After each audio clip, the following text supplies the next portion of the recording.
Graças a Deus. Eu cumprimento os irmãos com a paz do Senhor. Quem está feliz com Jesus hoje? Então encontre uma pessoa bonita do seu lado e dê um sorriso para ela. Ficou difícil? Se não tiver ninguém bonito aí embaixo, é só olhar aqui para cima, tá bom? É só olhar para o pastor Marcos Pereira, né? Ele está parecendo um manequim de vitrine de terno novo hoje, né? É uma alegria estar de volta aqui na DUD e saber que Jesus tem sido fiel com as suas promessas. E eu acredito que essa madrugada vai ficar para sempre na história dessa igreja. Os que trouxeram uma Bíblia, abram comigo. Primeiro livro do profeta Samuel. O capítulo é o de número 4.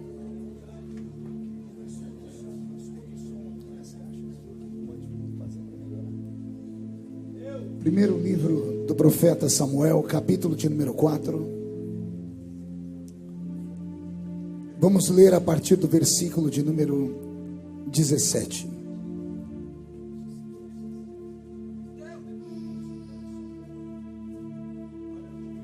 A minha voz é muito afônica, então se o sonoplasta puder me ajudar e abrir um pouquinho me der um pouquinho de agudo aqui, um pouquinho de ganho aqui em cima do altar, eu vou te agradecer muito. Som a igreja tem, só precisamos que o sonoplasta tenha piedade de mim aqui, né? Primeiro livro do profeta Samuel, capítulo de número 4, versículo de número 17. Quem encontrou, diga amém. E então respondeu o que trazia as novas e disse: Israel fugiu de diante dos filisteus. Houve grande morticínio entre o povo. E também os teus 2 filhos, Ofni e Finéias, foram mortos. E a arca de Deus foi tomada. Ao fazer ele menção da arca de Deus, caiu Eli da cadeira para trás, junto ao portão, e quebrou-se-lhe o pescoço e ele morreu.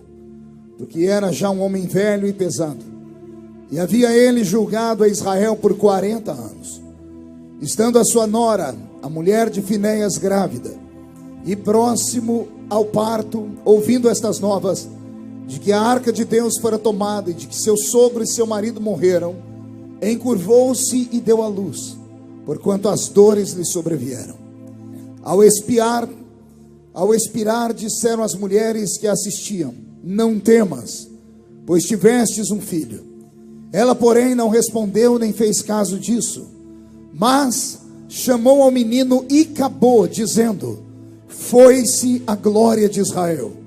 E isto ela disse, porque a arca de Deus fora tomada, e por causa de seu sogro e de seu marido que haviam falecido. E falou mais: Foi-se a glória de Israel, pois foi tomada a arca de Deus. E a igreja diz amém. Coloque a Bíblia no banco, na cadeira, e pegue na mão da pessoa que está do seu lado, por gentileza. Aperte a mão dela com carinho até ela falar aleluia. Pentecostal que não faz barulho está com defeito de fabricação, não é? Vamos orar. Pai, em nome do Senhor Jesus, nós oramos nessa hora. Nós imploramos, Senhor, que neste momento o sono desapareça, o cansaço físico desapareça, que os seus filhos que já estão aqui há algumas horas permaneçam comigo ligados. E na medida em que eu estiver pregando, o Senhor faz o céu descer aqui na DUD. Se não der para fazer o céu descer na DUD, leva a DUD para o céu, meu Pai. Mas mostra a sua glória nesta madrugada. Senhor, cerque esta igreja com a sua presença. E num raio de 5 quilômetros, onde houver um demônio alojado, eu dou a esses demônios segundos para sumirem daqui. Porque se não sumirem, serão queimados pelo poder da sua glória que aqui será derramada. Rasgue o céu sobre nós esta noite. Manda anjos de fogo descerem aqui. Que esses anjos desçam trazendo brasas de fogo das mãos. Comecem a esparramar estas brasas entre nós. E onde houver um crente cheio do Espírito Santo, pega ele nesta madrugada, Jesus, e mostra o caminho da verdadeira e poderosa adoração. Fala conosco, fica conosco. É o que eu te peço agora e sempre. E toda a igreja diz: Os que podem, tomem o seu assento aplaudindo a Jesus, porque Ele é bom, porque Ele é maravilhoso. Graças a Deus. Querida igreja, noiva do Cordeiro, simpatizantes da nossa fé, amigos que vieram de perto, de longe, irmãos que estão presentes, irmãos que nos assistem pela internet, eu tenho uma mensagem do coração de Deus para o seu coração nessa madrugada. Pregar em vigília não é para qualquer um. Fazer vigília não é para qualquer um. Aqui está a nata do povo carioca. Os normais estão dormindo ou assistindo Corujão. Os anormais não querem dormir e também não querem ver coruja. Querem ver a pombinha do Espírito Santo que vai descer sobre nós aqui nesta madrugada. Então eu peço para você me ajudar em oração, um sonoplasta para sustentar o som para mim, me dar um pouquinho mais de agudo. Você está muito longe, você não escuta como está aqui. Por isso, quando o pregador pedir, dá som para ele, tá bom? Aí eu vou orar pela sua vida para Deus te abençoar cada vez mais. Queridos irmãos, o texto que eu li é um dos textos mais severos da Bíblia Sagrada. Quisera eu ter a eloquência e o carisma que o pastor Marcos Pereira tem para pregar. Eu fico vendo o pastor Marcos Pereira, eu me entrego. É uma bagunça de emoções que ele provoca na gente. Ele faz a gente rir e chorar ao mesmo tempo. Isso é uma graça que Deus te deu, ninguém tira, né? Eu tenho orgulho de ser seu amigo. Ver aqui nessa tribuna tantos homens de Deus, como Daniel, o filho do pastor que está aparecendo aqui. Eu achei que era o Benny Hinn que tinha chegado aqui, né?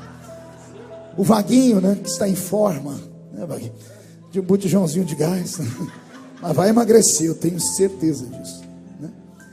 Então, esta igreja, o que não falta nela são talentos. Eu nem sei por que me trouxeram para pregar aqui. Eu ficaria ouvindo a madrugada toda os testemunhos desse lugar. Mas como Deus não me deu a graça que deu a eles, o Senhor me deu um outro talento. Eu era jovenzinho, pastor Marcos, eu estava fazendo seminário de teologia, era seminarista, e nós tínhamos uma matéria chamada hermenêutica, que é a arte de interpretar a palavra. E o nosso professor, além de nos ensinar a arte da interpretação, ele tentava nos ensinar a pregar. E ele então escolhia alguns alunos e dava para nós um tema, e nós tínhamos que desenvolver uma pregação em 5 minutos. A pregação tinha que ter começo, meio e fim, e ainda fazer o apelo. Tudo isso em 5 minutos. E os meus amigos assembleianos eram cheios de talentos. Cada um encarnava um pregador. Eu tinha um lá que ele era igualzinho o pastor Gilmar Santos. Ele ia pregar e fazia assim: meu Deus. Tinha um que encarnava o pastor Gesiel Gomes, porque ele pode porque ele tem porque ele faz porque ele está porque ele é porque ele é, e aquelas coisas, né? E eu era o piorzinho de todos, porque o meu pulmão sempre foi muito pequeno, e eu não tinha extensão vocálica, e eu pregava do jeito que eu sabia. Eu pegava um texto, narrava o texto, quando eu terminava, até o meu professor estava chorando, mas ele agarrava o microfone chorando e dizia assim: se o Marco não fosse essa história de querer ser pregador, se fosse um roteirista de cinema, seria aplaudido, porque a mente dele é uma mente formidável, porque ele consegue guardar histórias e contar histórias.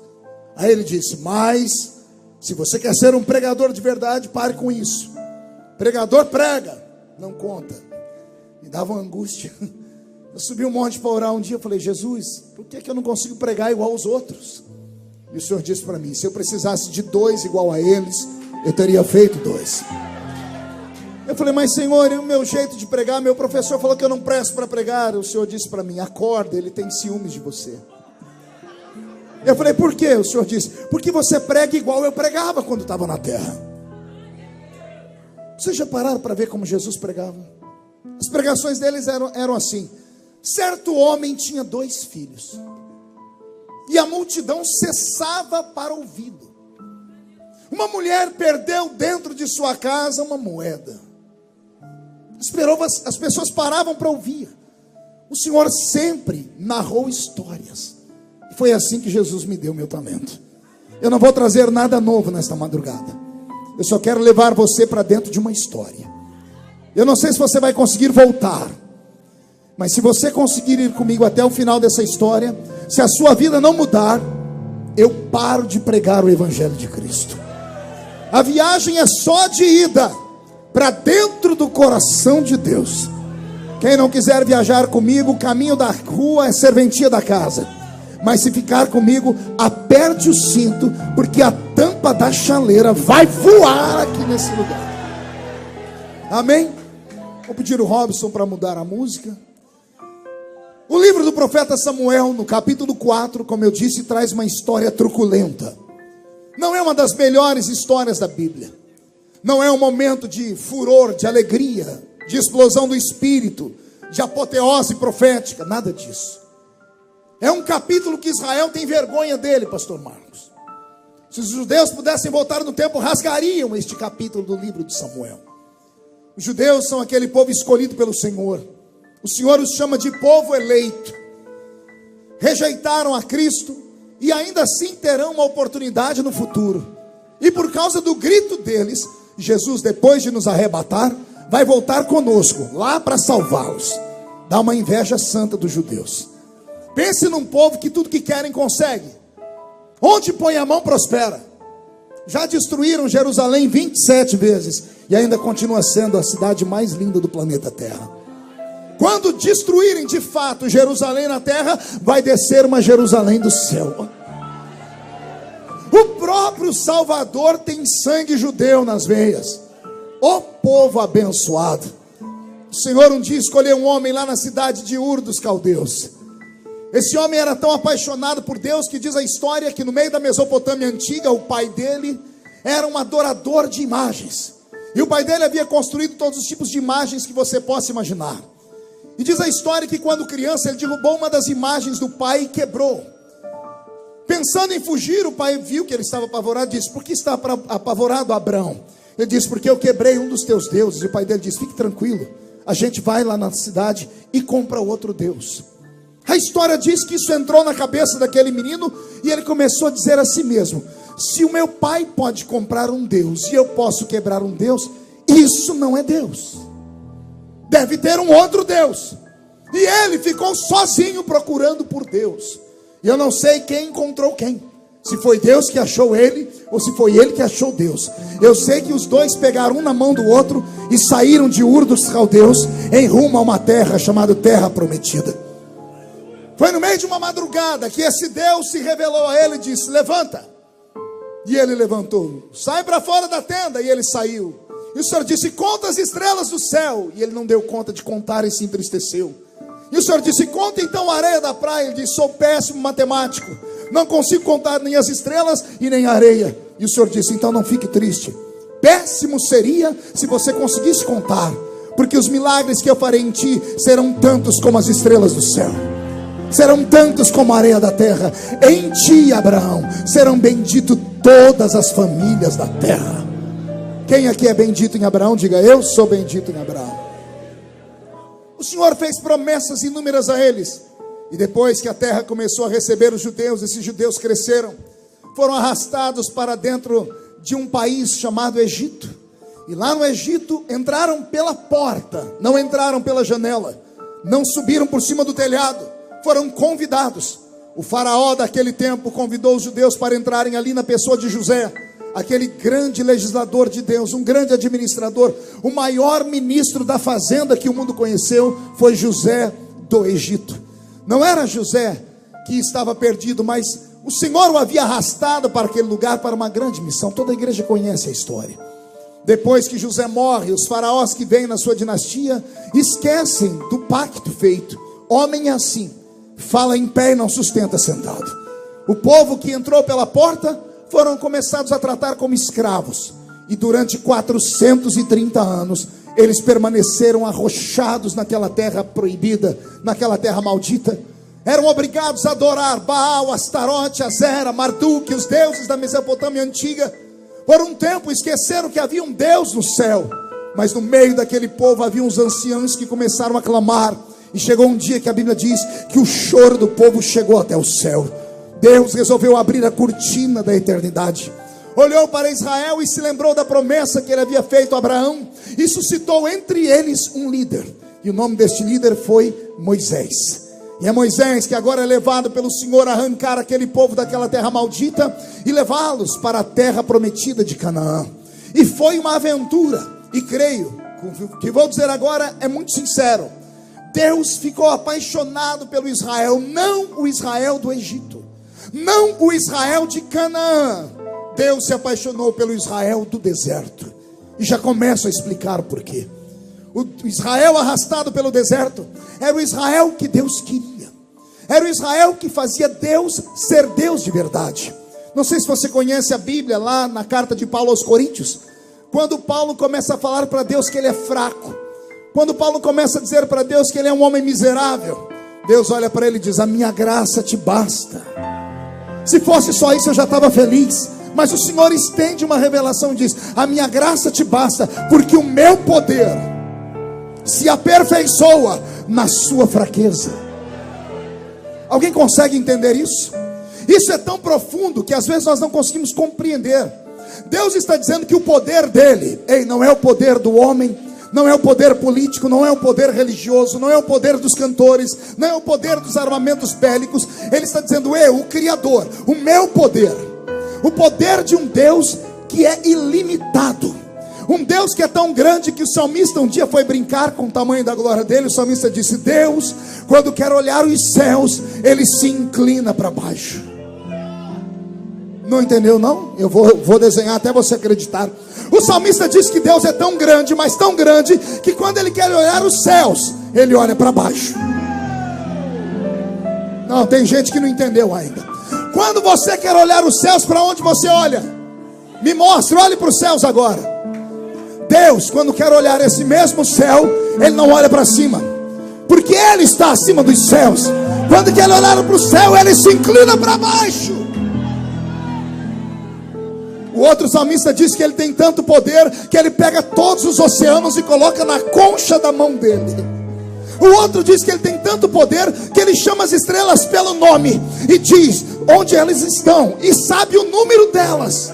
Tem um outro que diz assim: Deus tem tanto poder que criou poderosos anjos, e bastou um anjo numa noite no reinado da Síria para matar 185 mil soldados. Esse Deus é tão poderoso. E pense num Deus que tem fôlego. Eu disse que tem o quê? Você consegue soprar por quanto tempo? Faz um teste aí. Enche o pulmão e sopra. E sustenta, segura, tenta. Quantos segundos? Uns 5, 6? O meu Deus soprou uma madrugada inteira, segurando um mar vermelho aberto para Israel passar. Está lá, o que abriu o mar não foi o cajado de Moisés, não. O cajado era só um símbolo. A Bíblia diz que um vento que saiu da boca de Deus soprou no meio do mar e sustentou o mar aberto numa madrugada inteira. Você não entendeu ainda? Vou falar de novo. Um Deus que quando foi derrubar as muralhas de Jericó, ao invés de derrubá-la, ele fez a muralha ruir. Diga comigo, ruir. Acotovele o seu irmão, diga: não é cair, diga ruir. Pergunte para mim: o que é isso, pastor? Israel estava rodeando a muralha. Se a muralha caísse para trás, destruía a cidade, Israel não teria despojo. Se a muralha caísse para frente, mataria Israel.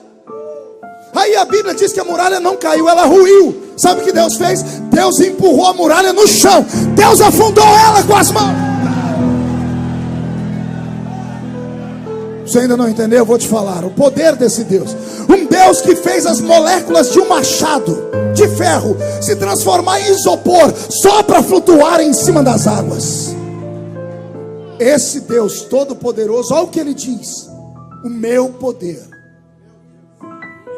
se aperfeiçoa quando você está fraco. Pergunte para mim: o que significa, pastor? Que ele só é Deus para aquele que precisa dele. Deus não pode ser Deus dos ricos, porque o Deus dos ricos é o dinheiro. Não precisam de Deus para isso. O que eu vou falar agora é muito apertado, mas eu vou soltar. Deus não pode ser Deus nem desses crentes que são mais santos do que Jesus. São mais santos do que Jesus, que podem julgar até os outros. Esses não precisam de Deus, porque eles são fortes o suficientes. Agora Deus só é Deus quando ele encontra um caído, um machucado, um fraco. E esse fraco diz: me socorre. E Deus diz: o meu poder se aperfeiçoa aí.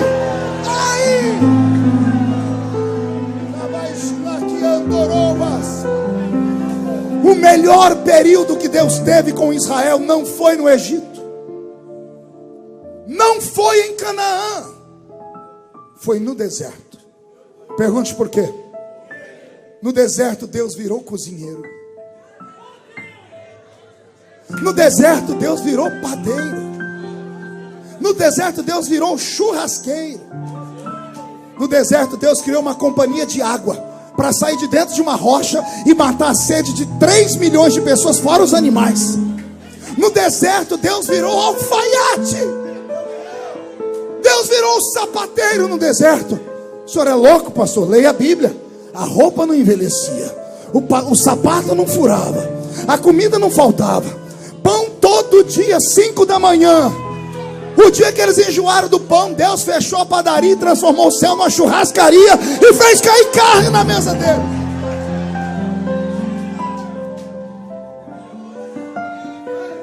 O melhor período entre Deus e Israel foi o deserto, porque no deserto ele é Deus. O crente só conhece Deus no deserto. Se você está no deserto, não desespera não, dá glória, porque no deserto Deus caminha contigo. Lembra daquela velha história dos passos na areia? É no deserto que está a areia. É você caminhando forte, você vê 2 marcas de pegadas. Aí a luta vem, a situação vem, tudo fica difícil, você olha para trás, só tem uma marca, e você diz: Deus me abandonou. E ele grita: não, essas marcas aí não são suas, são minhas. Você está no meu colo, eu que estou caminhando, eu que estou conduzindo você pelo deserto. O melhor período de Deus com Israel foi no deserto. No deserto eles precisavam de Deus para não morrer durante o dia no calor do sol. Durante o dia o calor do deserto na península do Sinai chega a 54 graus. E o mesmo lugar à noite a temperatura cai para menos 10 graus. A falta de vegetação, a falta de oxigênio faz com que a temperatura oscile do inferno para o céu, etc. Durante o dia eles não morriam de calor, e durante a noite não morriam de frio. Olha que coisa linda. Os beduínos andavam embrulhados, até os olhos ficavam tapados. Os homens que moravam no deserto, magricelos, só sabiam comer mel silvestre e gafanhotos, a pele toda carcomida pelo sol. E Israel, 40 anos no deserto, andavam durante o dia como se estivesse dentro de um carro com ar condicionado. À noite tinha uma tocha de fogo em cima deles que aquecia o corpo deles. E quem sustentava a tocha acesa? O Senhor. Quem soprava a brisa como se fosse ar-condicionado durante o dia? O Senhor. Deus era Deus no deserto. Deus tinha aptidão no deserto. Deus nem dormia. Eis que não dormirá, nem tosquenejará o guarda de Israel. No deserto Deus ficou Deus de verdade, e lá Ele cuidou deles. Bastou entrar em Canaã. Oh, desgraça. Colocar os pés na terra que manava leite e mel. A primeira coisa que fizeram, enfiaram a mão nas roupas antigas e começaram a tirar os pedacinhos dos deuses do Egito. Imagem de Baal, Astarote, Azera, Marduk. Imagens de deuses que eram meio homem, meio animais. O deus dos cananeus, Dagon, era meio peixe, meio homem. Um deus dos egípcios chamado Anubis era meio homem, meio cachorro. Israel, que agora viu que não estava mais no deserto, a terra dava para eles a comida, tinha água, tinha mel. Disseram: agora nós não precisamos mais de ti, tá bom, Senhor? O Senhor pode descansar e entrar de férias. Agora nós temos um pedaço de barro para a gente orar. O Senhor acendeu a sua ira e trouxe histórias terríveis. Quem já leu o livro de Juízes sabe do que eu estou falando.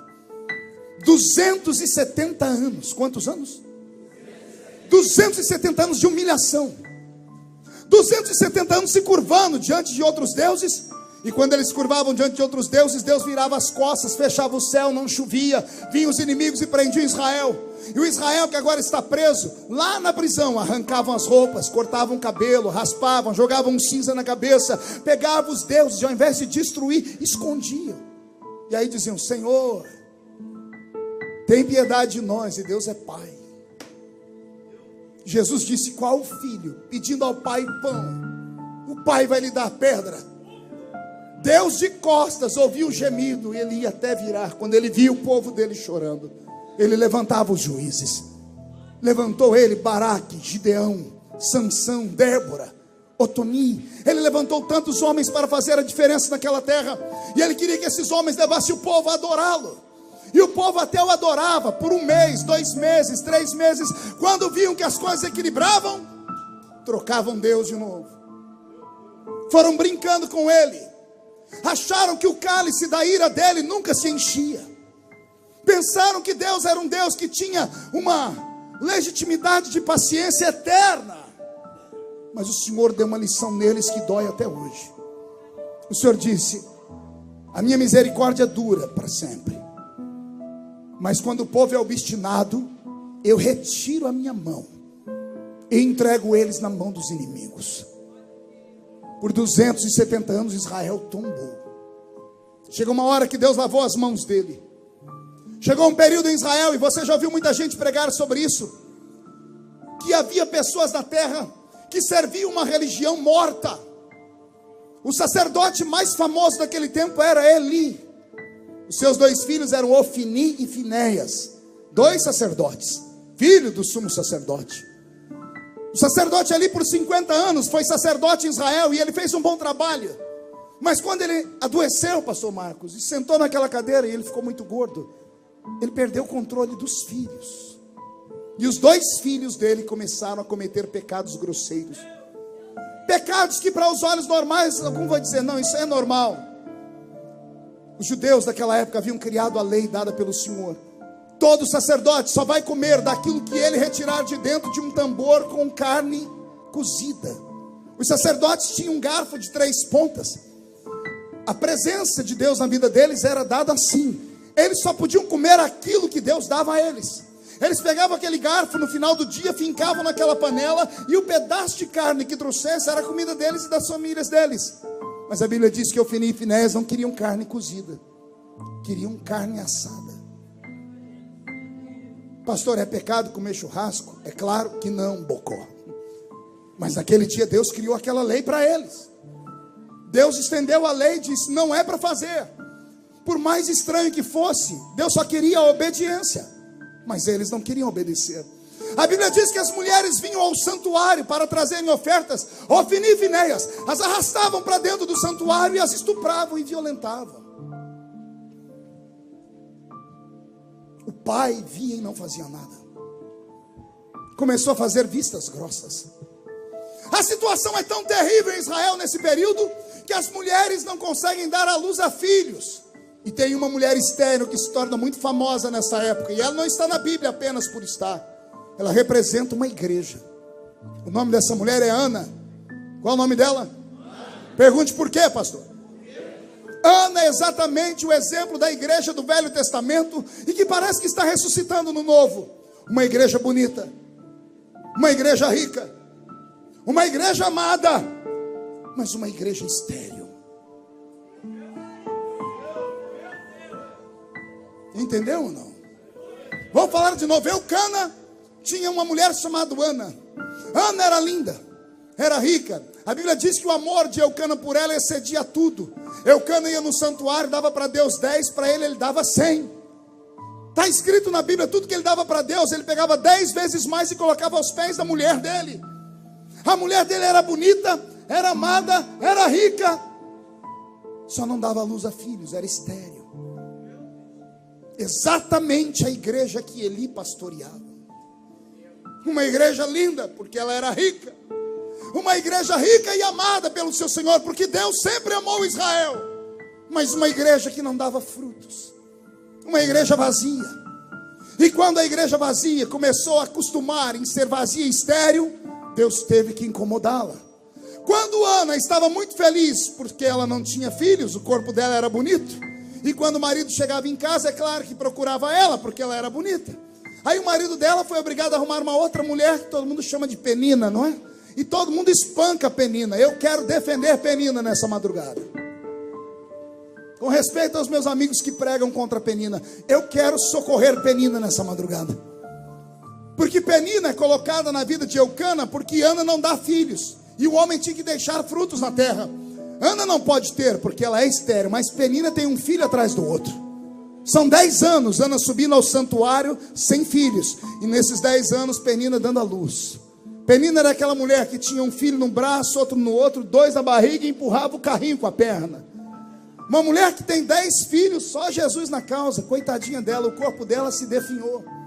Chegou uma época que Eucana olhava para Penina, não sabia se ela estava de frente ou de costa. Mas ele olhava para Ana, Ana estava bonita, perfeita e bela, bonita e rica. Até que Penina foi usada por Deus. Olha o mistério aí. Por isso eu defendo Penina. Foi Deus que entrou no coração de Penina e disse: Penina, puxa a orelha de Ana. Vai para ela e diz assim: do que adianta ser bonita, rica e amada, se quando você morrer, será esquecida? Vou repetir: do que adianta ser bonita, rica e amada, se caíres morta agora, não deixará semente na terra.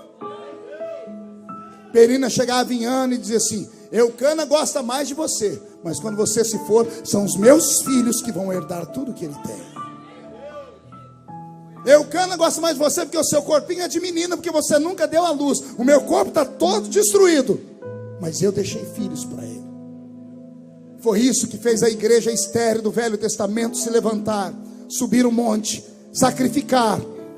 E ao invés de só sacrificar como todas as vezes, ela põe o sacrifício no altar e vai no outro alpendre, se joga no altar e começa a chorar. Ela chora tanto que as lágrimas engolem o seu som e ela começa a gemer. E é o gemido dela que faz Eli, que vem comendo uma coxa de frango, porque ele era muito gordo, só comia um homem. Ele vem com aquela coxa de frango cheia de gordura na barba, ele vê a mulher, ele está tão cego que ele pergunta para ela: isso é hora de você estar bêbada aqui? Qualquer um ia embora e desviava daquela igreja. A Ana não.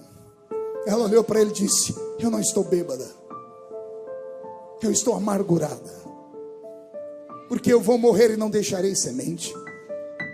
Eu preciso de um milagre. Eu quero um filho. E eu não sou egoísta. Se Deus me der um filho, eu devolvo para ele. Aquilo entrou no coração do velho sacerdote. Ele parou de comer, olhou para ele e disse assim: volta aqui daqui 1 ano e traz o seu filho para eu apresentar para o Senhor. A mão do Senhor está sobre ti, Ana. Por que é que eu defendo Penina?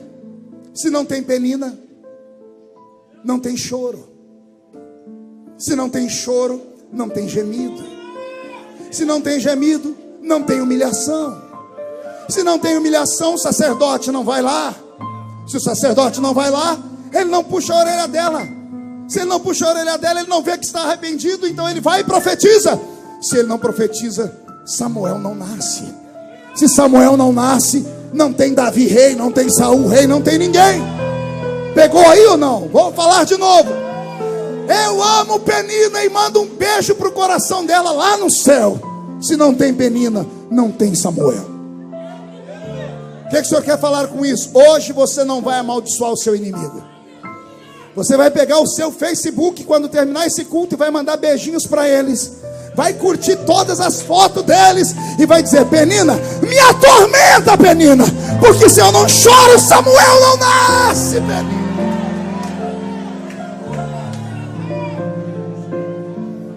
Até aí tudo bem? Estamos crescendo. Samuel nasce. Penina devolve ele para o Senhor. Ele é colocado dentro do santuário. A situação de Israel era tão triste que não havia um justo naquela terra. Nem as crianças estavam puras.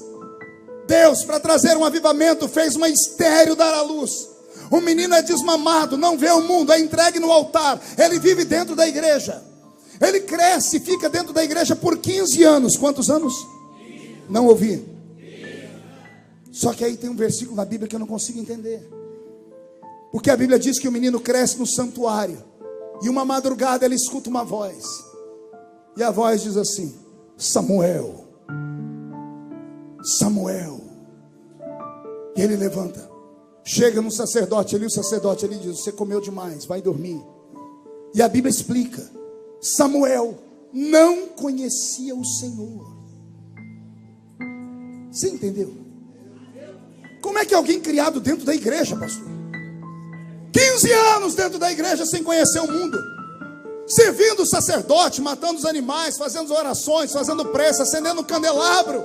O menino trabalhava lá no santuário, mas não conhecia Deus. Ô raça de crente do século 21, crentes para quem eu estou cansado de pregar. Eu prego tem 30 anos, preguei em quase 80 países do mundo e quase 4.000 cidades do Brasil. E eu estou ficando ranzinza e chato. Já não aguento mais pregar para esses crentes que vêm para o culto como se estivesse vindo para um teatro.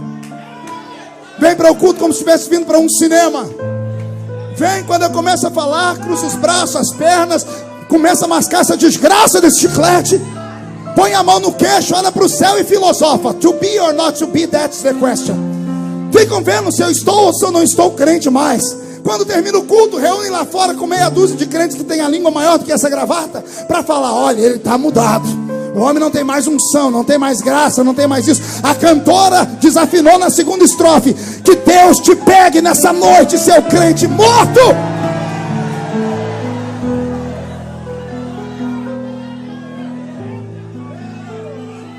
Vai começar a apertar, não quer apanhar, vai embora. A mão de Deus está sobre a Dude nesta noite. E Deus não está fazendo isso porque Ele não ama. Pelo contrário, vai explodir um avivamento desse lugar. Um avivamento que vai percorrer o Rio de Janeiro, o Brasil e o mundo.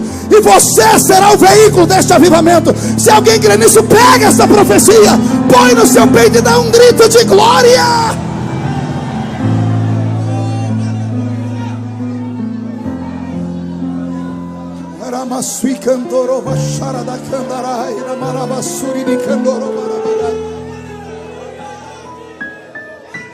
Deixa eu te fazer uma pergunta.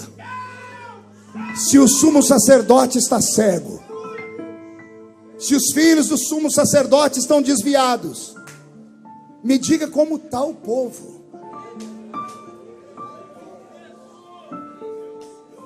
Me fale. Minha mente às vezes não consegue entender. Vaguinho, se o líder espiritual estava cego e os dois que o substituiriam estavam em pecado, como estava o povo? Todo mundo disse: nós estamos em avivamento no Brasil. Não existe uma mentira maior do que essa.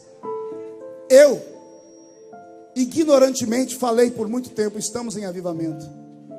Até que comecei a olhar com outros olhos. Todos os países do mundo que houveram avivamento, a nação mudou. Não existe um país mais corrupto do mundo do que o Brasil. Não existe um país no mundo onde se mate mais crianças por aborto do que no Brasil. Quase 1 milhão de abortos por ano. 60 mil assassinatos por ano, maior do que a guerra da Síria. Em cada esquina tem um menino drogado. Um governo miserável que tenta botar na cabeça das pessoas que o aborto é normal, que tudo aquilo que a Bíblia condena, eles dizem que é normal. E nós falando que estamos em avivamento, aonde? Não, pastor, a gente ajunta 100, 200, 300 mil pessoas. Para quê? Para pular igual canguru nas costas dos outros? Para botar uma faixinha na cabeça com o nome do cantor principal? Dia desse eu cheguei no quarto da minha filha, lá no quarto dela tinha um pôster de um cantor gospel. Eu falei: o que é isso, minha filha? Ah, papai, foi o cantor que eu fui no show dele. Olha lá, ele deu até um beijo na foto. Eu falei: filho do cão com a pomba gira. Quando eu aceitei Jesus, entraram no meu quarto e arrancaram a foto do Chitãozinho Chororó. Entraram no meu quarto e tiraram a foto lá do Sérgio Reis. Eu gostava de música sertaneja e me falaram: não é para ter imagem de escultura no seu quarto. Aí agora os nossos filhos adoram cantores, adoram pregadores. Está tudo virado. Está tudo virado.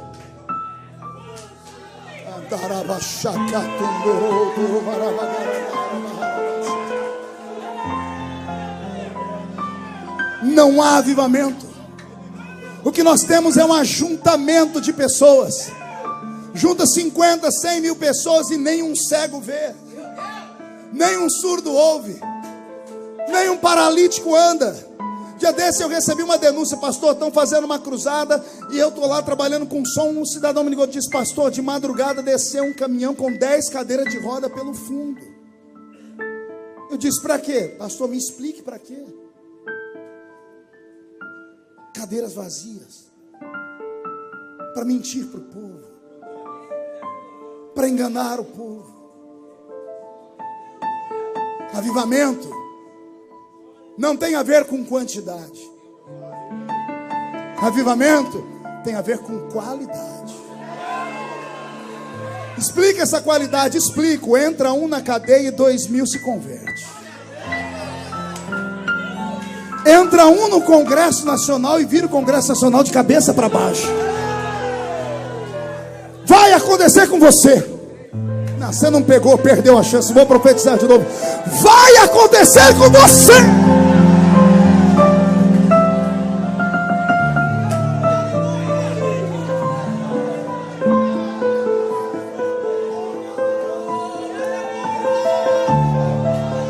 Naquela madrugada, o velho Eli se levantou.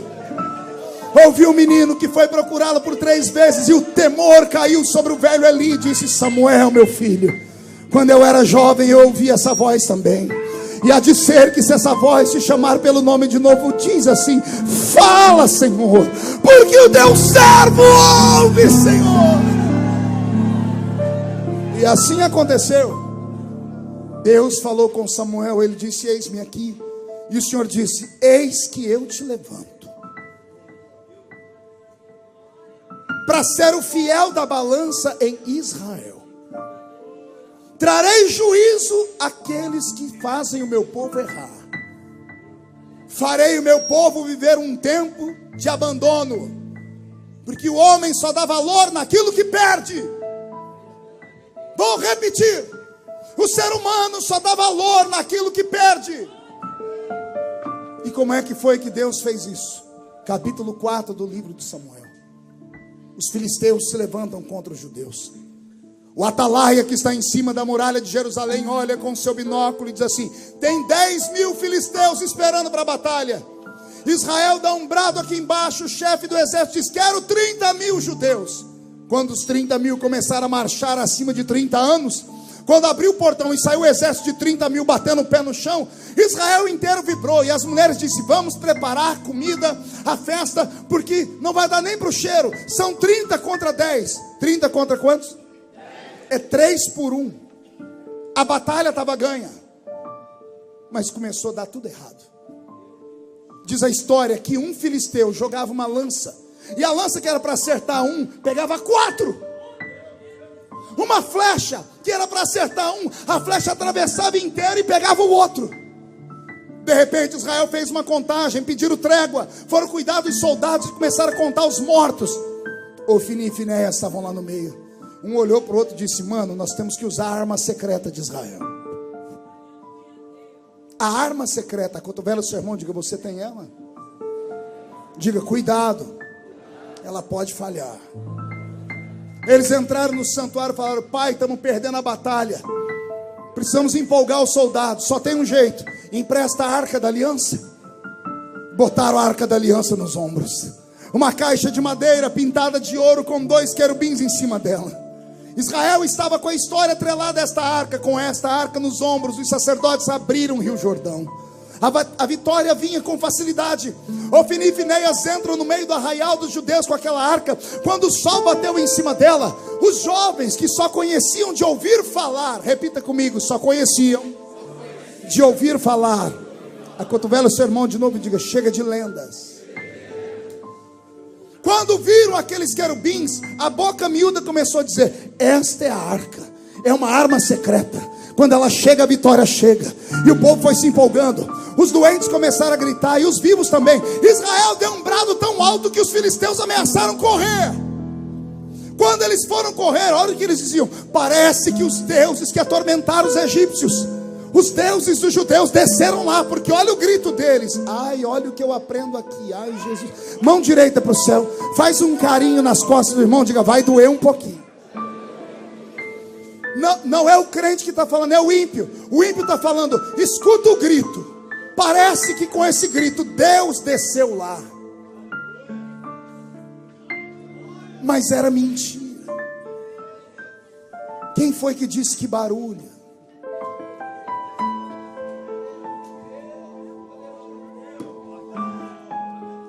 foi que disse que gritos, pulos, significam que Deus está ali. O inimigo quase fugiu, mas alguém disse: não, vamos encarar, não somos covardes. E partiram para cima de Israel. Mataram todos, menos um. Dos 30.000 soldados, pastor, sobrou um soldado da tribo de Benjamim. Olha como os filisteus foram sagazes. Escolheram a menor tribo de Israel, a tribo mais nova, que era a tribo de Benjamim, o último filho de Jacó. Deixaram um vivo, mataram todos. Pegaram esse moço e disse: você vai levar a notícia para Israel. Anote aí tudo que nós fizemos. Israel está lá dentro de Jerusalém, estão preparando a festa. Eles acham que 3-1 a vitória está ganha. De repente, o atalaia que está no alto da muralha, ele pega a trombeta para tocar, porque ele olhou pela luneta. Haviam 2 trombetas penduradas do lado do atalaia: a trombeta da alegria, da vitória, e a trombeta da derrota. O som dela era em dó menor. Me dá um dó menor. Depressivo. Israel entendia o som. Quando o atalaia tocou a trombeta, alguém aqui embaixo deve ter olhado e dito: você não errou a trombeta. E o atalaia diz: não. E tocou um som de tristeza. Parou a festa. As mulheres que estavam fazendo a comida deixaram a comida de lado. Os velhos vieram para o centro da cidade.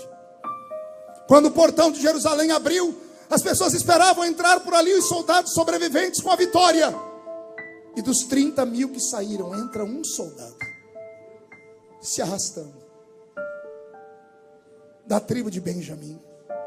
Ele passa no meio da multidão e o silêncio toma conta de Israel. Ele senta em uma pedra. Os velhos se aproximam, perguntam para ele o que aconteceu.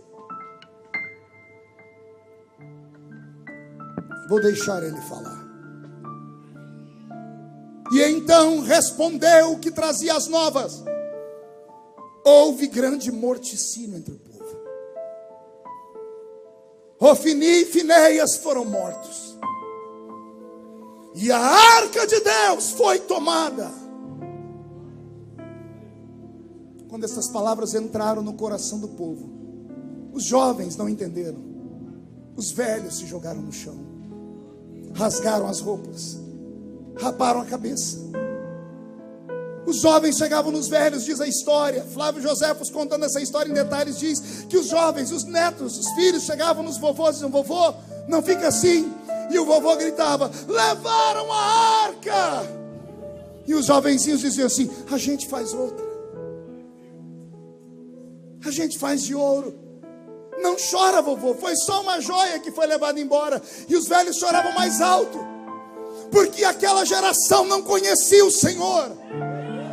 Aquela geração não sabia nada de arca da aliança. Para eles era uma caixa de joias, mas não era a caixa de joias. Alguém lembra o que tinha lá dentro?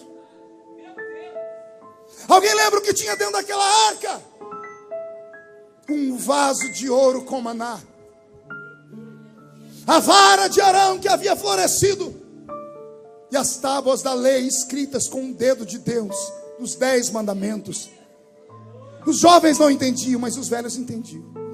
Quando o menino gritou, a arca foi embora a lei, foi embora o maná, foi embora o vaso de ouro, foi embora a vara de Arão que floresceu. Pastor, o que significa tudo isso? Escute com o ouvido da alma. Quando a arca vai embora o maná, a palavra revelada que vem do céu. As igrejas não têm mais pregações ungidas, são pregações fabricadas em computador. São pregações que encantam todos os homens que param para ouvir. As pessoas ouvem e dizem assim: meu Deus, meu pastor não é um pastor, é uma máquina fluente de falar. Tudo que ele fala enche a cabeça, mas não toca a alma. Vou repetir: falam bonito, mas não toca aqui. Quando o maná vai embora o vaso de ouro. Pergunte o que é o vaso de ouro. Quando Eliezer foi buscar Rebeca para trazer a Isaac, amando de Abraão, Eliezer representa o Espírito Santo, que foi preparar a igreja para trazer para o único Filho de Deus, que é Jesus. Ele levou consigo camelos e levou cestos, e dentro dos cestos haviam joias de prata e joias de ouro. A prata fala dos frutos do Espírito, o ouro fala dos dons do Espírito. Quando a arca vai embora, os dons desaparecem. Nunca vivemos uma época tão seca na igreja. Esta igreja tem a graça de ter alguém que ainda traz sinais à terra, mas é raro. Tinha que ter uma escola para o Senhor ensinar a gente a trazer esses sinais. A minha geração não sabe. A minha geração não conhece esse Deus. Eu ainda aguento, mas eu fico pensando nessas criaturinhas pequenininhas que estão sentadas aqui, nesses bebês de colo que estão aí. Se Jesus não voltar dentro de 10 anos, em que igreja eles vão congregar? Eu vou fazer a pergunta de novo. Se Jesus não voltar em 10 anos, me diga como estará o futuro da igreja. Quando a arca vai embora as tábuas da lei, não tem mais doutrinas, não tem mais ensinamentos, não tem mais revelação, não tem mais quem use o cajado, não tem mais quem ensine o caminho. Vale tudo! Vale tudo e um pouco mais. Se prega um evangelho da conveniência, se prega o evangelho do amor livre, um cristianismo sem cruz. Os crentes não vêm à igreja para serem curados, vêm à igreja para ouvirem algo que mexa na alma deles. Eu vou para o culto hoje porque eu estou caidinho, eu preciso que alguma coisa me coloque de pé. Os crentes querem palavra de autoajuda. Quer autoajuda, não vem à igreja. Vá numa banca de revista e compra um livro do Dr. Lair Ribeiro. Compra um livro desses homens que dão aulas de autoajuda. A igreja não precisa de autoajuda, a igreja precisa de ajuda do alto. A igreja precisa que o céu desabe sobre ela.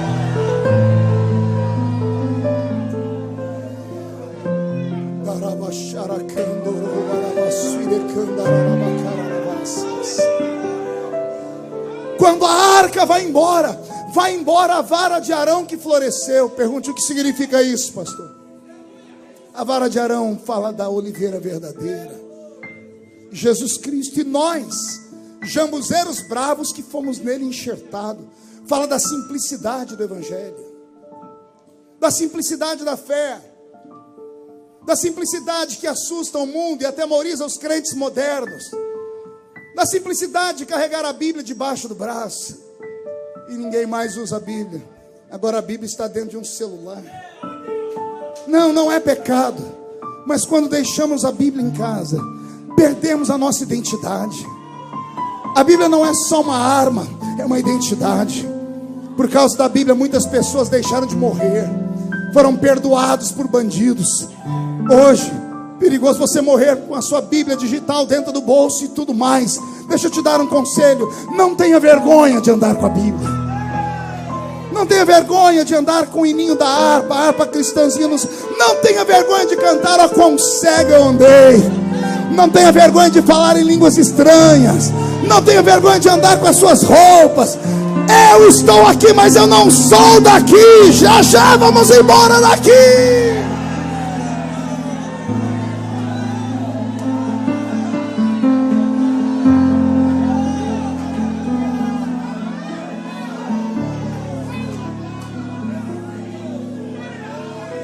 Quando a arca vai embora, os querubins de ouro vão embora também. Os guerreiros que protegem a igreja, eis que o anjo do Senhor acampa ao redor daquele que os teme e os livra do mal. Quando vai embora tudo. Deus olhou para Samuel e disse: Samuel, esse povo não me ama.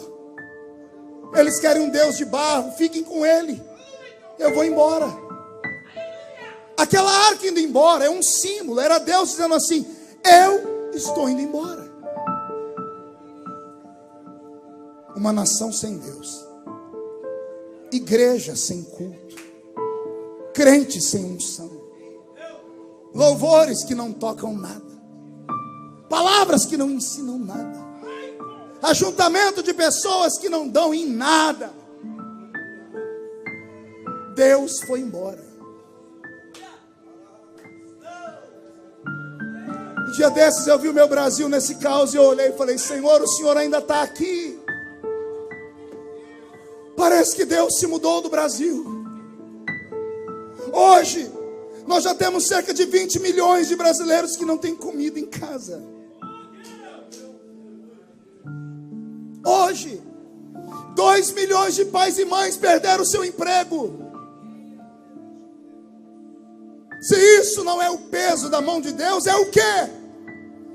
Será que não é Deus dando um grito para a igreja do Brasil, dizendo: acorda? Porque Ele deixou na palavra: se meu povo orar e jejuar, eu ouvirei do céu, eu sararei a sua terra.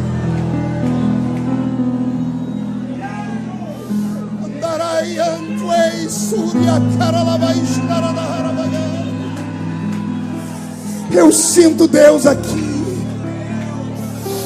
Deus está marchando no centro da Adude. Ele é tão grande que os pés estão aqui e a face dele está nos céus, e os serafins estão cantando: santo, santo, santo é o Senhor dos exércitos. E a Adude está ficando cheia da minha glória.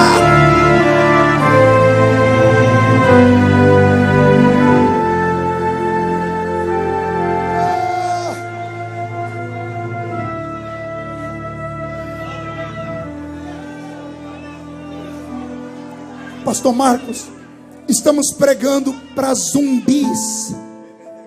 Vaguinho, você anda cantando para zumbis. Nosso povo está morto. Não, pastor, eu estou olhando para o Senhor. Meu pai, quando entrou em coma, me olhava também, mas não enxergava. Quando meu pai entrou em coma, ele não era paralítico, mas a perna dele não mexia. Ele não teve derrame, mas os braços dele não funcionavam. Ele não era mudo, mas a boca dele não falava. A única coisa que funciona em quem está em coma é os ouvidos. O médico falou para mim: pode falar que ele escuta. Ele não esboça reação nenhuma, mas ele escuta. É a igreja em que nós estamos vivendo. Os crentes têm olhos, mas não veem. Tem mãos, mas as mãos mirraram. Não estendem, não ofertam, não dizimam, não contribuem. Tem pernas, mas não andam, não evangelizam, não pregam. Não visitam os presos como se estivessem presos com eles. Não vão aos hospitais mais. A igreja está em coma. Ela só escuta. Então quem tem ouvidos, ouça o que o Espírito diz nesta madrugada. Acorda, povo meu! Eu não sei se você sente, mas Deus está aqui. Mão direita erguida para o alto. Coloque no ombro de quem está do seu lado e agarra a pessoa como profeta. Chacoalhe ela com seriedade, sem rir. Chacoalhe ele com força. Diga: Deus te trouxe aqui para isso. Chacoalhe ele. Diga: Deus te trouxe para isso, para sacudir a sua fé, para sacudir a sua alma, para sacudir a sua santidade, para sacudir os dons do Espírito. Deus te trouxe aqui para te sacudir.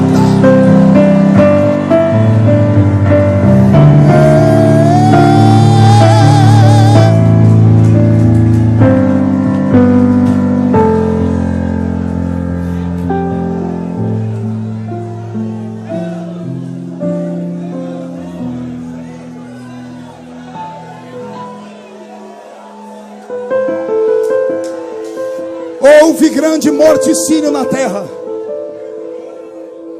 Ofni e Finéias, os sacerdotes, morreram.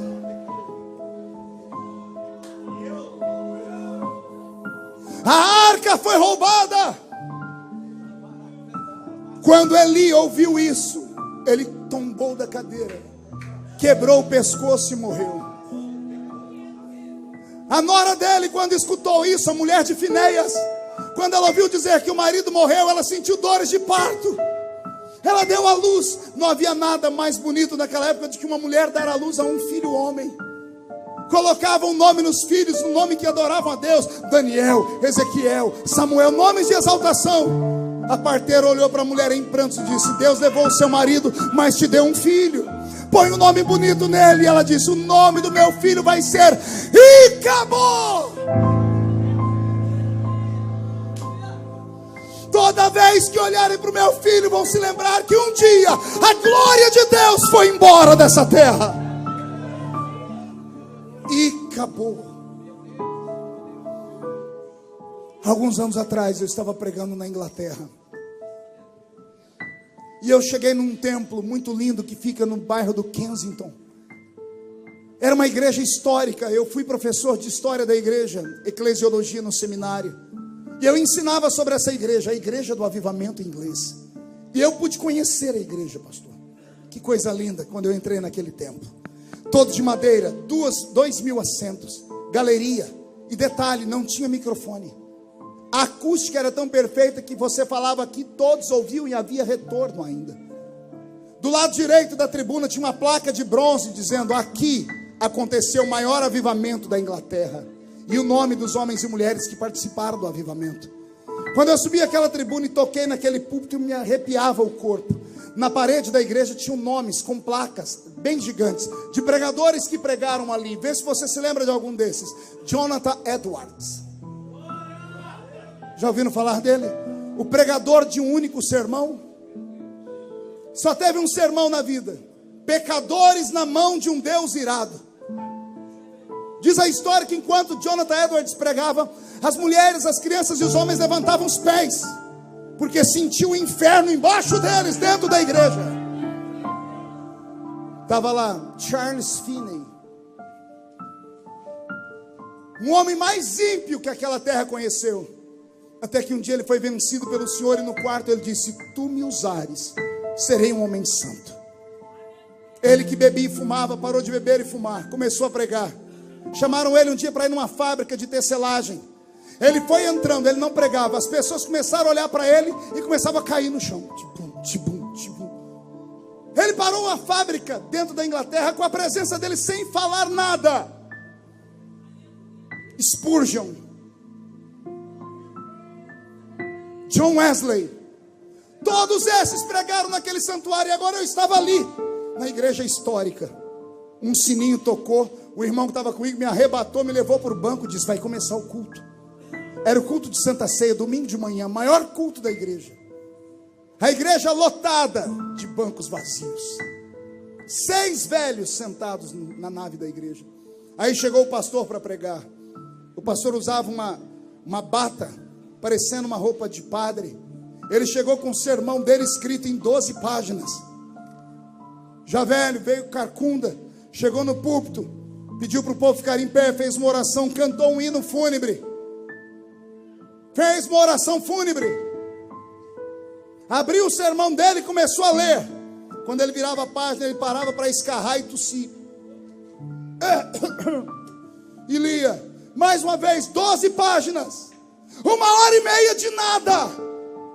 Serviu a ceia para aquela multidão de 6. E eu e um amigo chamado Enoque estávamos ali. Eu não acreditava no que eu estava vendo. Eu ensinei tantas vezes, fiz os meus alunos chorarem, que houve uma igreja onde Deus fez explodir o avivamento. E agora eu estava lá e não tinha avivamento nenhum. Cerquei os velhos junto com o Enoque. Eu não falava inglês direito naquela época. Eu disse: Enoque, pergunta para eles cadê o avivamento daquela parede. E ele falou: não posso ser atrevido assim. Eu falei: frouxo, me ensina que eu falo. E ele me ensinou. E eu parei os velhinhos, me apresentei como brasileiro e disse: brothers and sisters, where up the revival up the hall. Irmãos e irmãs, onde está o avivamento daquela parede? Queria que você visse 6 velhos olharem um para o outro e abaixar a cabeça, tristes, vencidos. Fez silêncio. Eu percebi que deixei eles constrangidos. O irmão Smith, nunca vou esquecer dele. Olhos azuis e um óculos fundo de garrafa no olho. Agachado, escorado numa bengala. Ele levantou a cabeça, tirou aquele óculos e a lágrima desceu. E ele disse para mim uma palavra que eu entenderia em qualquer idioma do mundo. Ele disse para mim: e acabou.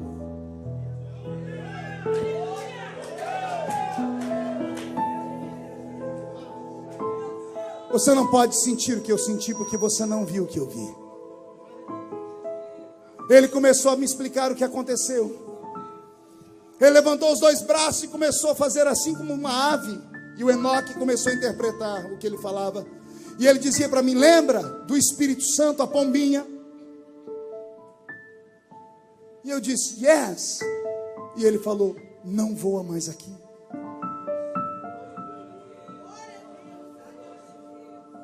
Abriu a janela um dia e ele voou fora e foi embora. E ele disse: essa igreja já foi um ponto de referência na Inglaterra. Era tanta glória nessa igreja que a própria rainha entrava aqui para assistir o culto. Ele disse que um dia o pastor era tão ousado que quando a rainha entrou, todos ficaram de pé. E ele disse: rainha, tu és rainha da Inglaterra, mas aqui dentro não. Aqui nós temos o rei dos reis. A notícia esparramou, foi parar nos jornais. Os artistas daquela época, as pessoas de teatro começaram a ir para a igreja. A igreja começou a insuflar de pessoas ricas e importantes. E quando a igreja ficou famosa, fizeram uma reunião e tiraram o pastorzinho velho. E trouxeram um jovem pastor que havia estudado em Harvard. Um inglês que foi estudar na América do Norte com os melhores teólogos do seu tempo. Um cara bonito, boa pinta, sabia falar bonito, tinha carisma. E agora ele é o pastor da igreja. O irmão Smith disse: eu era criança, deitava debaixo do banco para assistir culto com a minha mãe. Eu me lembro quando aquele jovem começou a pregar. Levantou um profeta no culto, ele parou de pregar e disse: por onde passou o Espírito de Deus? Que ao invés de falar comigo, que sou o anjo da igreja, foi falar contigo, mulher. Quieta e senta. Ele disse: nunca mais se levantou profeta na igreja. Tudo que era errado passou a ser certo. Os cultos de glória foram tomados por cultos de prontidão e exatidão. Não havia mais manifestações, era pecado fazer barulho. Era vergonhoso porque as pessoas ricas da Inglaterra estavam ali dentro. As arrecadações eram altíssimas, mas o Espírito foi embora. Ele disse: só sobrou nós 6. Começaram a chorar. Você nunca viu uma igreja morrer, né? Eu vi. Eu agarrei eles na minha simplicidade brasileira, comecei a orar e chorar. Quando eu fui orando, chorando, o Senhor me tomou em línguas. Quando eu comecei a orar em línguas, eles perguntaram para o Enoque o que ele está falando, porque o Enoque parou de me interpretar. E ele disse: isso não dá para interpretar, não é da terra, é do céu. Os velhos começaram a se confabular e o Enoque disse que eles olharam para o outro e disse: porventura não falávamos isso quando éramos crianças? Quando éramos crianças buscávamos isso. E eles começaram a chorar ajoelhados. E o Senhor desceu naquela igreja. E Jesus renovou aqueles 6 irmãos com o Espírito Santo. O culto foi até as 4 da tarde, pastor. Quando terminou o culto, na hora de ir embora, um deles me abraçou e disse: tem outros igual você?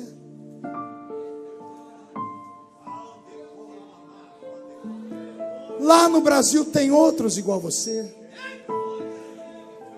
Aleluia. Escute isso. Uma nação rica e poderosa, um povo que não tem problema com dinheiro, com nada, olharam para um brasileiro nascido na Vila Tatu e perguntaram: tem mais igual você lá? Eu disse: por quê? Eles disseram: manda para cá. Manda para cá para nos avivar. Passe a Macedônia e ajuda-nos. Deixa eu perguntar: tem outros aqui na Dude? Vou falar de novo: tem homens e mulheres aqui que ainda conhecem Deus? Então por que você está me olhando com essa cara feia, parecendo que foi batizado num pote de vinagre? Por que você está me olhando com esse olho seco, parecendo olho de sapo que morreu no dia de enchente? Por que você está com essa boca travada, essa boca de aço, essa língua de ferro, esse queixo de concreto? Se tem crentes vivos aqui, toque em Deus, toque em Deus. Toque em Deus agora, agora, agora, agora, agora, agora.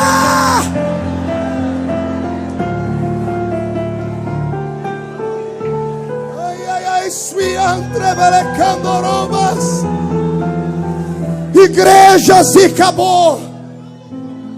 Ministérios e acabou. Cantores e acabou. Pregadores e acabou. A glória se foi, mas vai voltar. A glória se foi, mas vai voltar. A glória vai voltar se você orar. A glória vai voltar se você jejuar. A glória vai voltar se seus joelhos baterem uns nos outros. A glória vai voltar se você entender que você não está mais na terra, que você está num ambiente sagrado e celeste. Os anjos estão subindo, estão descendo aqui na Dude. E você que assiste em casa, sinta o que nós estamos sentindo aqui dentro. Deus está aqui.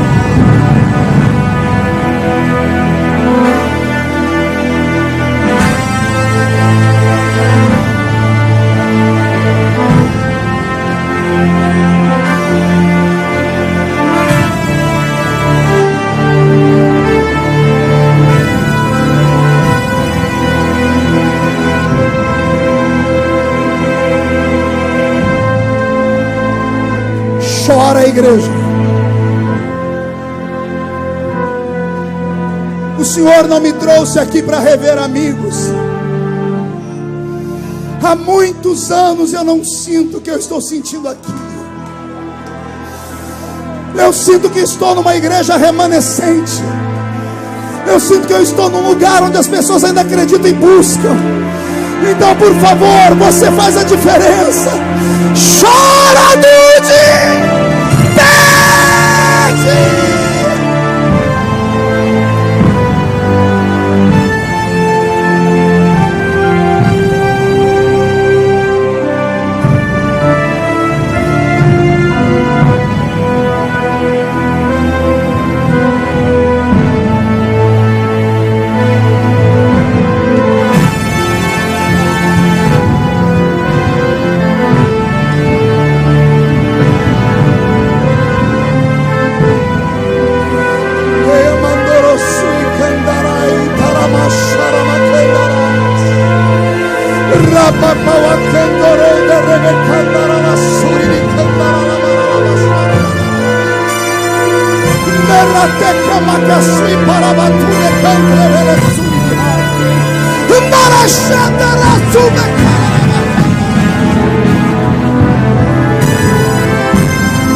Recebe o batismo com o Espírito Santo.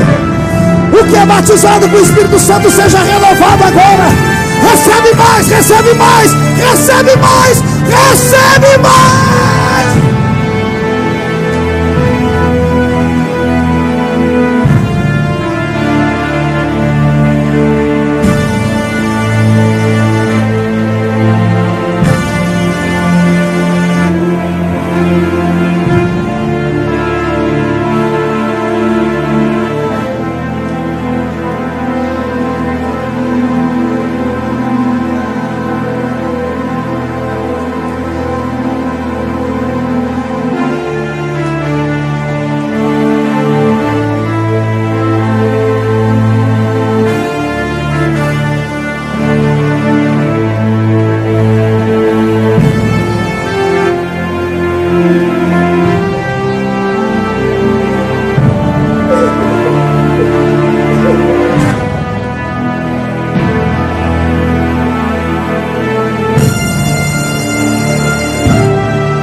Renova a sua igreja, Senhor.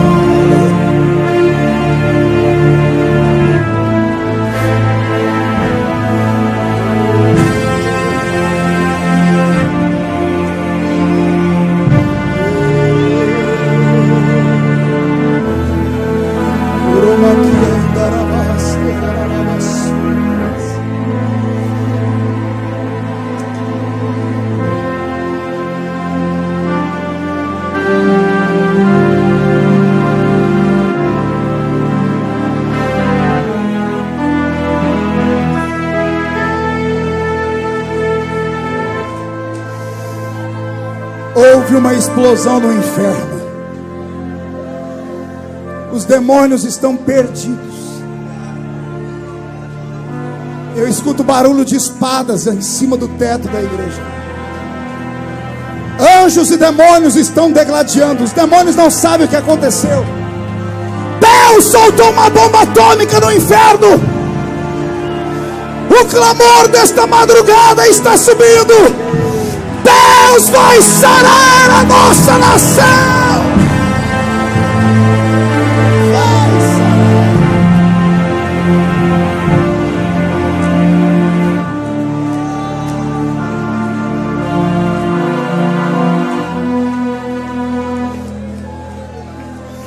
Segure um pouquinho.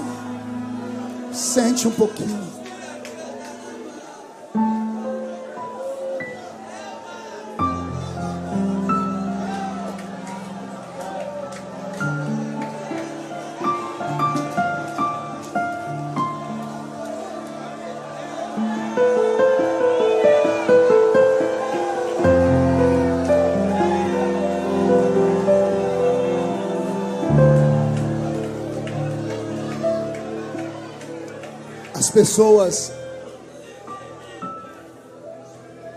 As pessoas que me acompanham, as pessoas que acompanham o pastor Marco Pereira, quando nos veem atravessar os vales e sair do outro lado vivos, tem uma pergunta no peito: como é que eles aguentam? Eu vou contar o segredo. Eu cresci num ambiente igual esse. Eu vi a glória de Deus. Eu ouvi a voz de Deus.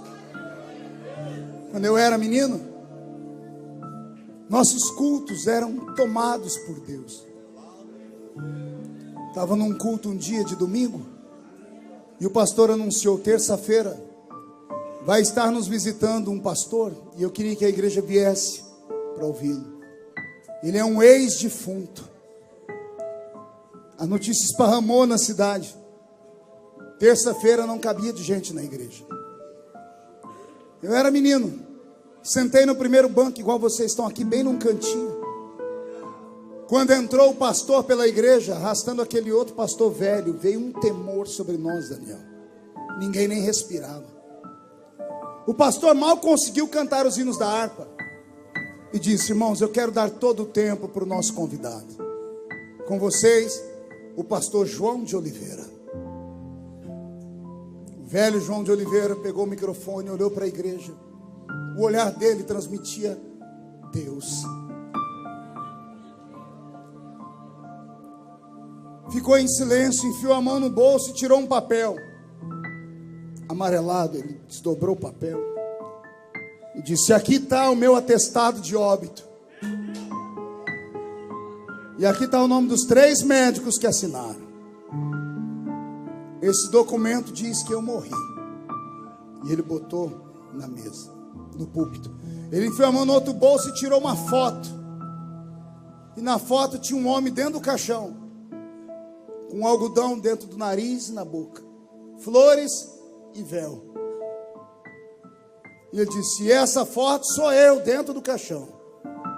Aí um presbítero pediu para ver e a foto passou por todo mundo. Ele disse: eu morri. Cheguei na porta do céu e Jesus não me deixou entrar. Ele estava lá na porta. Ele disse: ele me recebeu gostoso, me deu um abraço e disse: bem-vindo, João. E ele falou: Jesus, estou empolgado, posso entrar? E Jesus disse: não pode. Por que não, Senhor? Eu cometi algum erro? O Senhor disse: não, meu filho, não é por culpa sua, não. É por culpa daquele homem lá na terra. Olha lá. Ele olhou para o chão e abriu o chão. Ele viu uma casa de chão batido, coberto de sapé. No centro da casa, um caixão. E ele deitado dentro do caixão. Num canto, uma mulher com 14 filhos pequenos, tudo agarradinho nela. A porta abriu e entrou um pastor de olhos azuis, chapéu na cabeça. O pastor tirou o chapéu, olhou o defunto, foi lá, olhou a mulher. A mulher pegou na mão dele e disse: ô pastor, pede para Jesus devolver meu marido.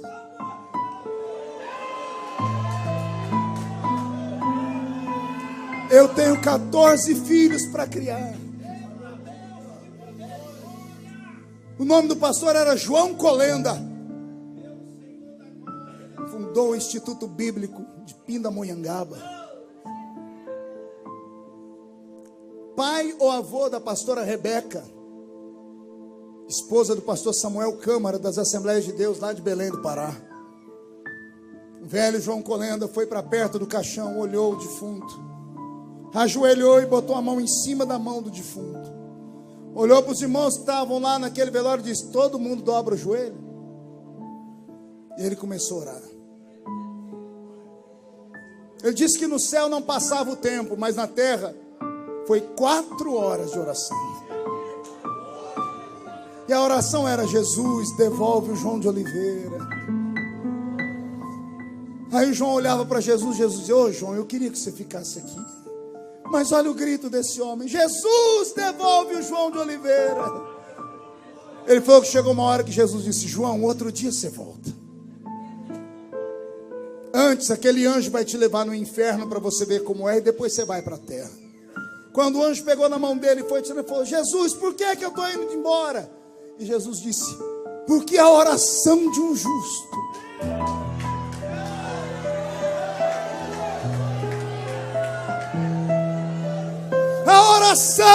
justo pode muito em seus efeitos.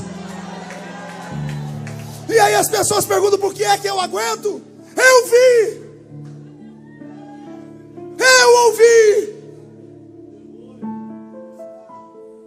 Eu vi a irmã Sebastiana, que não sabia ler nem escrever, no culto de ceia, se levantar e dançar no espírito, e andar no meio da igreja de olhos fechados, bailando.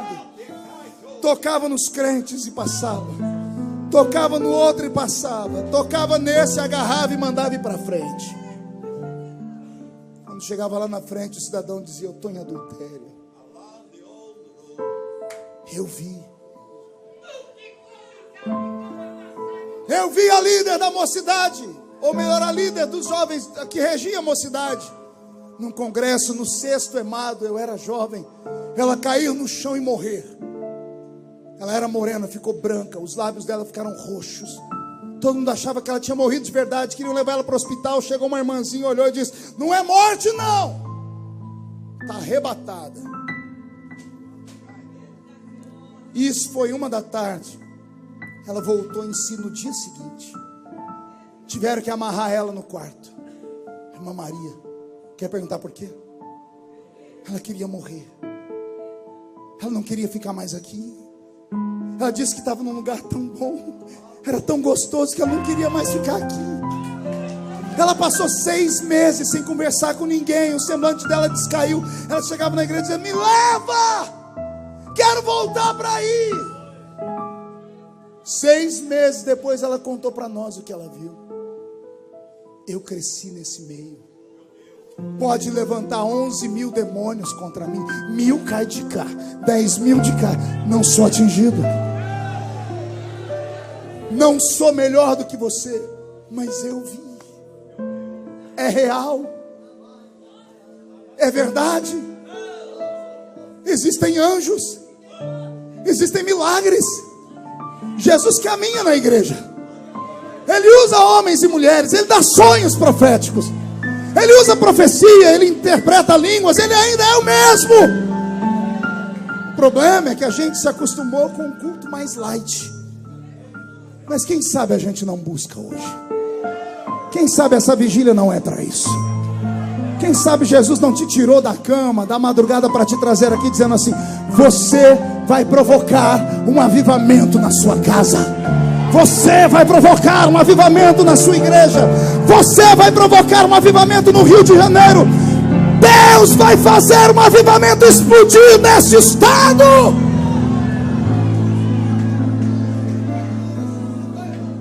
Alguém acredita nisso? A glória foi embora. 7 meses de oração. 7 meses cantando louvores sem sentir Deus. 7 meses sem ninguém pregar para eles. 7 meses depois, Deus levanta a voz de Samuel. Samuel vai e unge o rei para Israel. Seu nome era Saul. Saul não prestou como rei. Se preocupou com o povo, com o bem-estar do povo, com a riqueza do povo, mas não se preocupou com Deus do povo. Se perdeu. Aí Deus chama Samuel e diz: Samuel, quer que eu volte? Samuel diz: quero. Então levante um homem de coragem. Senhor, não tem mais ninguém com coragem como Saul. Não falo desse tipo de coragem. Não quero homens que veem só a carne. Eu quero que homens que enxerguem o mundo espiritual. Tem alguém aqui, Senhor? Tem um menino chamado Davi. Vai na casa dele. E nós ouvimos a história cantada aqui hoje. Ninguém senta na mesa até o menor chegar. Quando o menor chegou, o azeite foi derramado sobre a cabeça dele. E o Senhor o ergueu como rei. Sofreu demais. Saul queria matá-lo, mesmo amando ele. Depois que tudo terminou, quando Davi assumiu o trono de Israel, a primeira coisa que ele fez foi passar por Israel e ver que o povo estava triste. Mas o povo tinha dinheiro, tinha comida, tinha nação, tinha rei, tinha trono, tinha palácio. Mas o povo estava triste. E Davi começou a perceber que faltava uma coisa. Só Davi para perceber isso. Oh glória. Davi olhou para os seus amigos e disse: sabe o que está faltando aqui? Está faltando Deus. Vamos buscar Deus de volta? Davi chama o exército dele. Oh glória. E o exército diz assim: estamos à sua disposição. E Davi diz: vamos lá no arraial dos filisteus.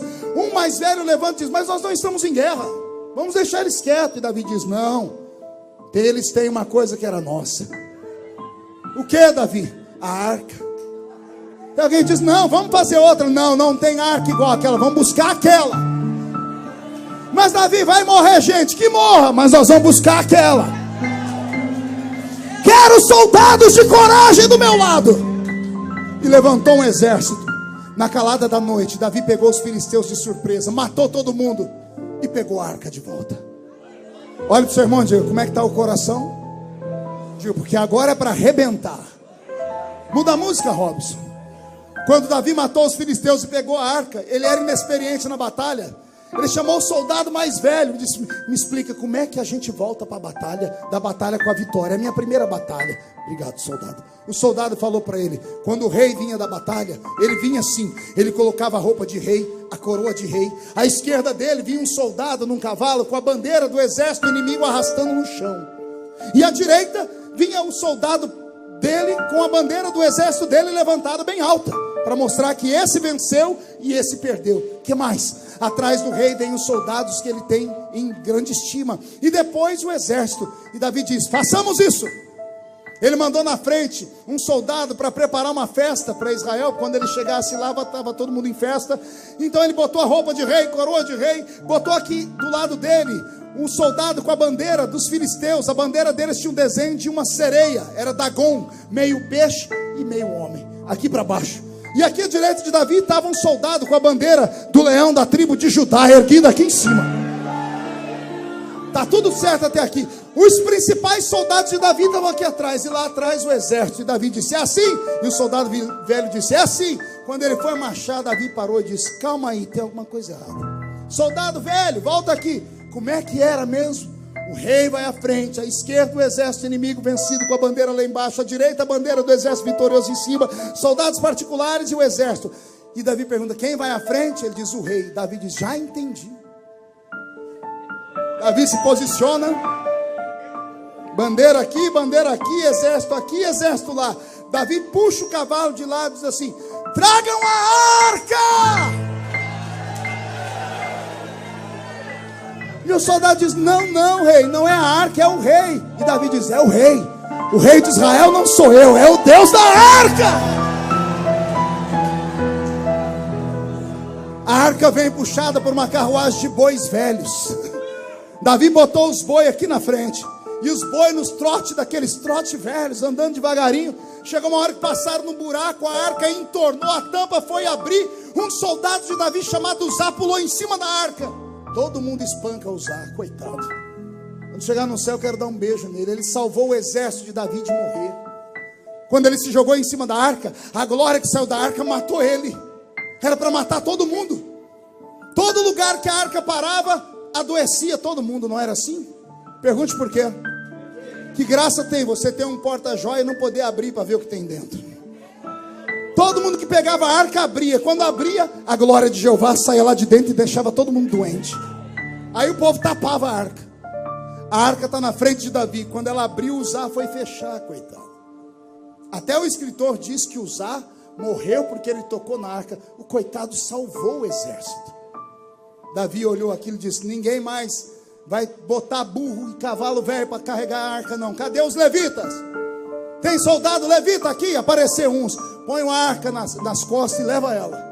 Alguém disse: rei, vai levar 1 ano para voltar para Israel andando desse jeito. E Davi disse: vai demorar mais. Por quê, rei? A cada 6 passos que vocês dão, a gente para e sacrifica. Para quê, Davi? Não perco Deus de vista nunca mais. A mulher de Davi preparou uma festa lá em Israel. 2. Uma para o povão no meio da cidade e uma para os heróis de guerra lá em cima no palácio. Quando o Atalaia olhou de cima da muralha e viu o exército vindo com a vitória, dessa vez ele não errou a trombeta não. Ele cantou a trombeta da guerra de verdade. Tocou e o portão se abriu e o povo começou a gritar, porque quem tinha que entrar primeiro era o rei. Quando abriu o portão, o povo começou a gritar: é o rei! Ao invés de entrar o rei, entrou a arca. O povo ficou quieto.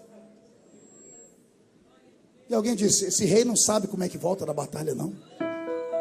Daqui a pouco, Davi botou a cabeça pelo portão e olhou. Quando o povo viu a coroa do rei, gritou: é o rei! Aí fizeram festa. Davi, quando entrou em Israel, desceu do cavalo correndo. Chamou os exércitos amigos que estavam do lado dele, cercaram, fizeram um biombo. Todo mundo quietou e disse: o que deu no rei? Davi tirou a coroa, tirou a roupa de rei. Botou uma roupa, um pano branco na cabeça que só era amarrado por uma cinta. Ele ficou seminu. Quando os soldados saíram de perto e todo mundo olhou o rei, disse: vixe, o rei enlouqueceu. A mulher de Davi estava lá em cima da muralha, olhou e disse: que nojo do meu marido. Não sabe que isso aí é vergonha? Davi não estava nem aí para ela e nem aí para eles. Quando ele viu o povo gritar para ele, Davi falou: Senhor, não vai embora não, eles não sabem. Era para gritar para ti, não é para mim.